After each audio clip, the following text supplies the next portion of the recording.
Hi kids, I'm Mrs. Young from Mill Valley, and I'd love to read you a book today called By My Brother's Side. With the football draft starting tomorrow, I started to think about this book that I really like. This is a real story about two boys named Tiki and Rondy Barber. They wrote this book about their childhood, and they went on to become great football players in the NFL. I hope you like it. By My Brother's Side by Tiki and Rondy Barber.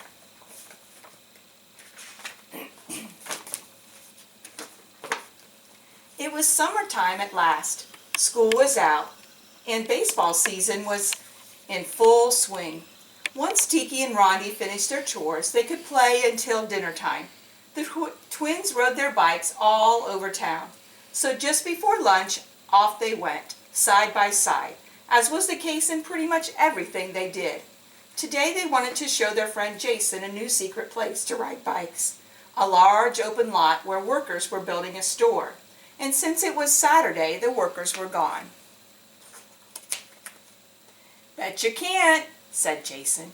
"Can too," Rondy shot back. "Watch this, you guys." As Tiki and Jason watched, Rondy slowly rode his dirt bike up and along the steep edge. "Whoa there," Rondy thought. "Easy does it."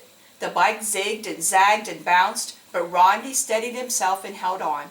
"See?" said Rondy. "Now you try it if you're so good." "Well, I'll show them," Tiki thought.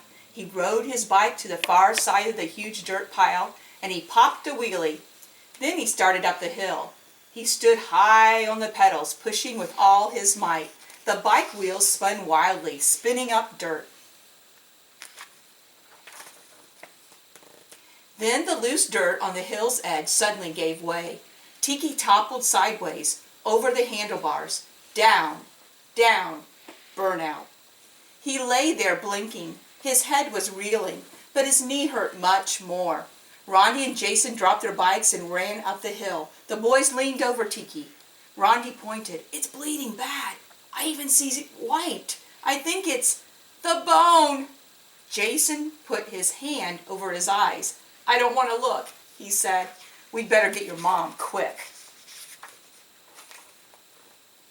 In the doorway, Dr. Myers was whispering. "He needs lots of rest, Mrs. Barber." Tiki called from his bed. "Mom, I'm bored, bored, bored." Tiki's mother looked the doctor in the eye. "What about his leg, doctor? Will he be able to run, like Rondy and the other kids?" For a moment she remembered when the twins were born, smaller than most babies, and how the doctor at the hospital had told her to take special care of them. She had thought then, like now, that no matter what, the boys would always have each other. "It's a serious injury," Dr. Myers answered. "I'm not sure he'll ever play sports again." Mrs. Barber glanced at her son. "Please, let's not tell him anything like that," she said as she and the doctor walked slowly toward the front of the house. On the way to the door, Rondy raced past them. "Hi, Mom!" heading to the boys' room. But when their mother returned to the boys' room, the twins were gone. She hurried to the back door. Tiki's crutch was on the kitchen floor. Their mother looked out the window and saw Rondy on the street tossing a baseball to his brother, who was hobbling and hopping on one leg, but still managing to catch and throw the ball. "Inside at once, both of you!" Tiki groaned. "Mom, there's an all-star baseball game tonight. The team needs me." "Yeah, Mom, I haven't ever played without Tiki. He's the fastest guy we have. Can't he even—" "No," she said firmly. Then she turned to Tiki. "And as for you, Buster, Rondy will have to play for both of you. You're resting for as long as it takes." Rondy broke in. "Don't give up, Tiki. I'll hit one out tonight, for you and for me." Tiki glanced up. "Really? Will you?" "Promise," Rondy said with a grin. "For both of us." July was long and hot. Whenever Rondy would go out to play baseball, Tiki would say, "Maybe I could just—" "Not today," Tiki's mother would respond, and he knew that she meant it. In the afternoon, Rondy and Tiki sat in their room talking brother to brother.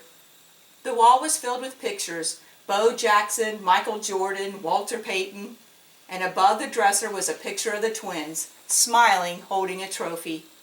Rondi pointed to the photo. Remember that game? Do I ever? Tiki moved his raised leg to the other pillow. They loved to replay that special game in their minds. The County Super Bowl, Pee Wee Leaguers, the Cave Spring Vikings, their funny purple uniforms. Remember what Coach always said?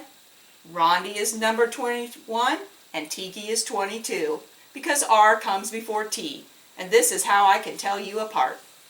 Both boys burst out laughing. And remember that great big kid on the Browns? Tiki said. I thought he'd run over us like a truck. Me too, but the bigger they are, the harder they fall. Just ask Coach Mike. In the field, when I'd run for a long touchdown, I thought I'd never reach the goal line. But you did, and we stuck together and won. Remember the song they played over the loudspeaker afterward? Rondi asked him. We are the champions. I can still hear it. August was better, just a little. Baseball season was winding down, and for Tiki it was still the longest summer he could remember. Rondi dug in at the plate. Tiki sat in the dugout with his legs stretched straight out, cheering on his brother. Rondi rode his bike. Tiki sat under a tree, waiting for his brother to come around the block one more time. Rondi practiced his sprints. Tiki watched, counting the weeks until football practice would begin. Rondi walked fast. Tiki limped behind. Come on, Tiki, you can do it. I know you can. We're supposed to meet Chris in 5 minutes. I'm trying. Wait up. You know I won't leave you behind.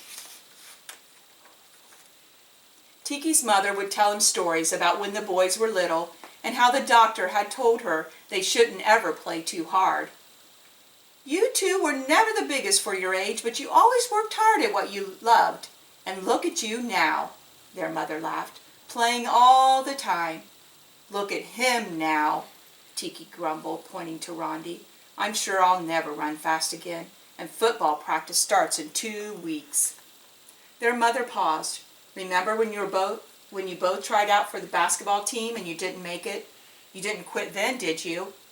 Tiki was silent. It's like I've always told you, believe in yourself and others will too, she said softly. Wait and see. Finally, the doctor gave his orders. No more brace.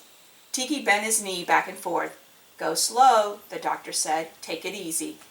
Let's go outside, Rondi whispered. Rondi took the old football out of the closet and passed it to his brother. It was the first football the twins had ever owned, a gift from their grandmother. It was rough now, scratched and worn, but it felt good in Tiki's hands. They hurried downstairs and outside to the parking lot. They warmed up, passing the ball back and forth. Go out, Rondi said. I'll hit you. Tiki moved gingerly on his stiff leg over the pavement. Rondi faded back, calling out, sounding like a sports announcer. Rondi Barber looks for a receiver. He spots his brother near the 10-yard line. A perfect spiral, bullseye, caught by Tiki Barber. Tiki called back to his brother in his own announcer's voice. He waved the football over his head as both boys shouted at the same time, touchdown! Then September arrived. Tiki felt stronger and stronger. Football practice was every afternoon, even on the hottest days. But the boys didn't mind. They were teammates together again. Before practice, Rondi and Tiki sat under the bleachers with their notebooks spread out. Homework first, their mom always said. It's not hard if you do a little every day. Rondi worked on math, his favorite subject. Tiki read his history book. Sometimes he liked to dream of becoming an astronaut. Finally, a whistle sounded. The twins ran out with the others to the center of the green field. At practice, they always ran everywhere. One of Coach Mike's favorite sayings was, only 2 people walk here, Coach Mike and the mailman. Everyone warmed up. Rondi jumped up and down.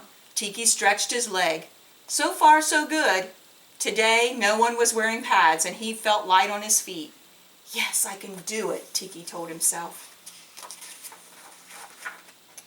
The offensive team practiced running wide around the end. Tiki sprinted outside and tiptoed down the sideline again and again. But just before practice was over, racing back, he slipped and fell. Rondi was there first, looking down with a frightened gaze. You all right? Tiki felt his leg. Okay, he said, smiling. Yeah, okay. Rondi reached out his hand and pulled his brother up. Together they ran back to the huddle. After practice, they climbed to the top of the bleachers, waiting for their mom. Below them, the field was empty. Rondi looked down. Do you ever think of us playing in a big stadium? He asked Tiki. In front of a great big crowd? Really big? Yeah, Super Bowl, like that. That would be cool, Tiki said. Coach Mike says that if we... I know, he told me. We have to keep working at it every day, play our best. Know what I think? Rondi asked his brother. What? Tiki replied. Rondi grinned and held up his hand. Let's go for it. The twins high-fived just as they heard a car horn. They jumped down the wooden rows, 2 at a time, and raced to the car. What's up with you two? Their mom asked as they piled into the back seat. We were just talking. About? Oh, about stuff. About becoming really, really good football players. Yeah, about even playing in the Super Bowl. Their mother smiled as she started the car. Well, she said, maybe, if you work hard enough. Saturday morning, game time at last. The twins' small faces stared out from underneath their helmets. Their mom was there, as always, watching, cheering. The boys looked up at their mother. Give it your best, she said. Don't forget, play proud. The opponents were going to kick off. The receiving team raced onto the field. Rondi and Tiki were farthest back, deep, side by side. The kicker raised his hand. He moved forward with short steps. The football soared high in the air, end over end. Yours! Rondi called out as Tiki circled beneath it. Follow me, to the left, all the way. Tiki opened his arms and caught the ball. Play proud. He was racing now with Rondi just beside him, their feet flying over the grass. Tiki and Rondi, Rondi and Tiki together. All the way champions. Brothers, side by side. I hope you liked that book, and I hope it made you think of things that you'd work hard at and try your best at. And maybe it makes you think of somebody in your family that's very important to you, that's always by your side.